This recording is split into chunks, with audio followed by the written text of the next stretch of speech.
Hi hello friends, welcome back to our channel. இன்றைக்கி நாம் பார்க்க போகிற செக்மெண்ட் என்ன பார்த்திங்கன்னா ரெசிபீஸ். அதில் இன்றைக்கி பூரி எப்படி பண்ணுறாங்க பார்க்கலாங்களா? இது பார்க்கும்போது ஆயில் கண்ட்ரோல் ஹெல்த் கான்ஷியஸாக இருக்கவங்க கொஞ்சம் யோசிப்பீங்க. Puri okay fine, once in a while சாப்பிட்லாம், தப்பில்லை. இதுக்கு நான் ஃபஸ்ட்டு பவுலில் வந்து 2 கப் ஆஃப் மாவு வந்து எடுத்திருக்கேன். இதோட தண்ணி அளவு வந்து நான் வந்து குறிப்பிட்டு சொல்ல மாட்டேன். ஏன்னா ஒவ்வொரு மாவுமே பார்த்திங்கன்னா ஒவ்வொரு மாதிரி தண்ணி அப்சர்வ் பண்ணும். சில மாவு பார்த்திங்கன்னா நிறைய தண்ணி குடிக்கும், சில இது வந்து கொஞ்சமான தண்ணியிலே வந்து நம்மளுக்கு நல்ல சாஃப்ட்னஸ் கிடைக்கும். ஸோ இப்போ நான் வந்து சொல்கிற மெத்தட் நீங்கள் எப்படி தெரிஞ்சுக்கலாங்கிறதும் சொல்கிறேன். அந்த தண்ணி அளவு எப்படி நம்ம தெரிஞ்சுக்கலாங்கிறதும் பார்க்கலாம். ஃபஸ்ட்டு இதுக்கு மாவுக்கு தேவையான அளவு உப்பு ஆட் பண்ணியிருக்கேன். அது கூடயே பார்த்திங்கன்னா கொஞ்சமாக வந்து வெள்ளை ரவை ஆட் பண்ணியிருக்கேன், ஒரு சின்ன 2 கைப்பிடி அளவு. ஏன்னா அந்த 2 கப்புங்கனால 1 கப்புக்கு 1 கைப்பிடி அளவுன்னு சொல்லி ஞாபகம் வச்சுக்கோங்க. இப்போ இதை நல்லா மிக்ஸ் ஆனதுக்கப்புறமா கொஞ்சமாக வந்து சர்க்கரை, இந்த சர்க்கரை ஆட் பண்ணும்போது நம்மளுக்கு என்னென்னு கேட்டிங்கன்னா அந்த உப்போட ஃப்ளேவரும் நம்மளுக்கு எடுத்து கொடுக்கும். அதே டைமில் பார்த்திங்கன்னா எல்லாம் ஈவனாக ஸ்ப்ரெட் ஆகும்போது ஒரு லைட்டிஷ் இனிப்போடு கலந்து அந்த பூரியோட ஃப்ளேவரே வந்து ரொம்பவே எடுத்து கொடுக்கும்.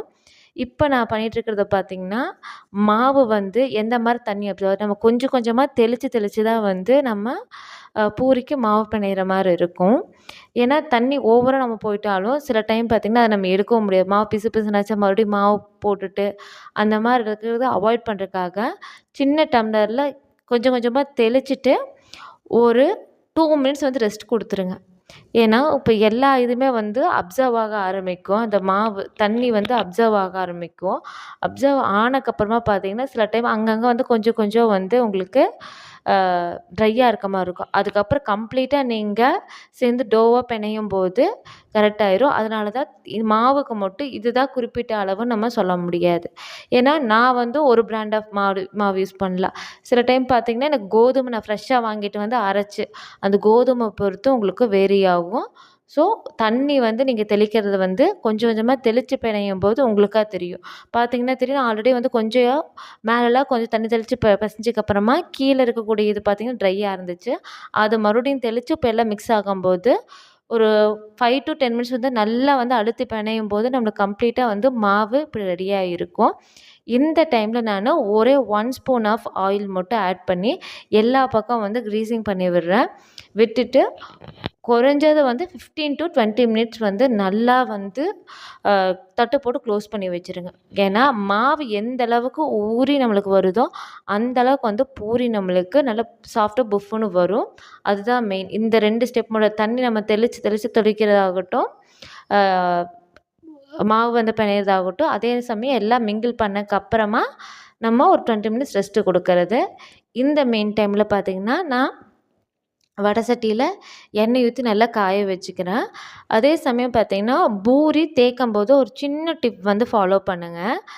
நம்ம எப்போவுமே வந்து மாவு போட்டு திரட்டினக்கப்புறம் சின்னதாக உருண்டை எடுத்துக்குவோம் இல்லைங்களா? எடுத்துட்டு நம்ம தேய்க்கும்போது ஈவனாக வந்து எல்லா இடத்துலையும் தேய்க்கிறோம், ஃபைன். கொஞ்சம் வந்து தடிமனாக இருக்க மாதிரி இது பண்ணிக்கோங்க.